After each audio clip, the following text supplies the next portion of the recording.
Fuck these women, no love for these hoes. I'm focused on my growth, that bogus shit will leave you broke. I stay high like hopes, walking on tight ropes. Did my green light flow, meaning everything's a go. I'm a nigga with attitude, all I need is a bro. Since a kid I talked in codes, like the wheel, so take control. I don't know what you've been told, I'm indoors smoking dope. Getting to the carriage, call me Roger Rabbit, you ain't know. We strong like a safety, a pistol hit you for safety, but never get you. What up YouTube, Topaz Yates back again with another request, man, and this is part 2 of Second Nature's Inhale Exhale series and such that he dropped back in 2013, in which now we're moving to Inhale, which he dropped this back in May 2013. And quite honestly, this project was the worst of the two, but ultimately I do feel as though it had the best track out of the two. It's just it wasn't followed up by a solid body of work like Exhale was. Now, first of all, I was happy to see that you stepped up your promotion game, man, for this one and got 2,636 likes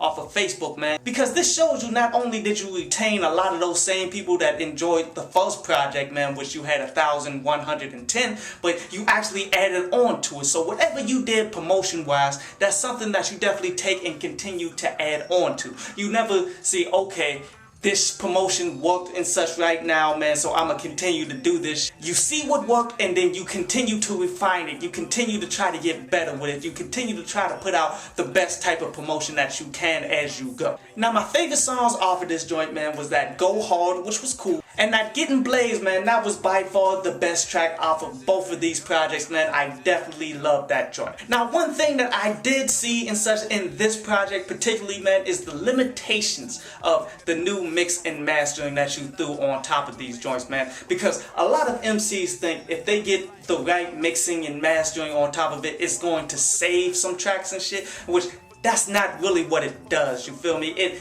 adds an extra amount of polishing that it actually helps people listen to such things, but it's not going to save tracks that were ruined to begin with. Like, take that track Colors. You can tell that the recording process just wasn't on par for that track, man. So there was no way that a mix and master was going to save that by any means. See, mixing and mastering just makes the fans listen to the music the way you're listening to the music. No matter what kind of system or whatever they trying to play it in, they most likely going to hear it the way you intended to hear it. But yet, if it's not on the quality level to begin with, man, then it's not going to save these tracks. But yet, these projects, man, they definitely add the question, like, why not just remix these projects all the way instead of just doing a new mix and master on it? And what I mean by that is by going through and re-recording your verses, because I know all MCs, whenever they release a project, man, they listen to that shit over and over and over to the point that I know for a fact you have all of these lyrics on here memorized,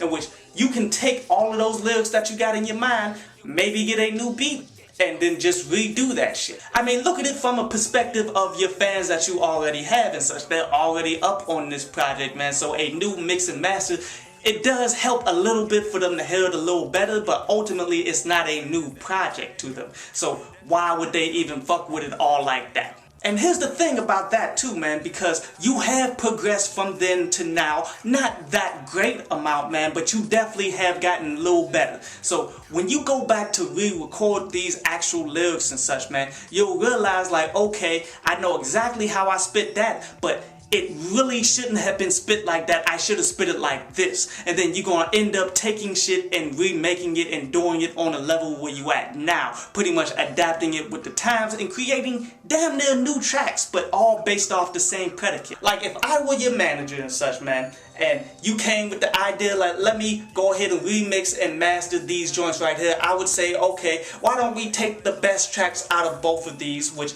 came out to be about 5 or 6 tracks and such, and redo them for real as far as getting better production, man, as far as updating your rhyme scheme and flow and such that you had back then with the times and where you at right now, and ultimately try to create a better project, in which that's something that you can look into because you got a pretty good library of music and such, dude. I mean, if you ever come across that point where it's getting difficult for you to come up with new concepts and write new songs and such like that, man, you can always go back and redo some of your older stuff to get back some of your inspiration as you do those on a higher level on where you at now. But ultimately, man, these projects are solid, man. I'm putting them in the description below, man. I'm definitely recommend people go ahead, peep them out, and give Second Nature some true feedback on how you feel about these projects, you dig?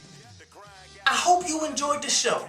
You can follow me at Twitter up there, and you can go to downloadpads.com, that's down there, to read today's article.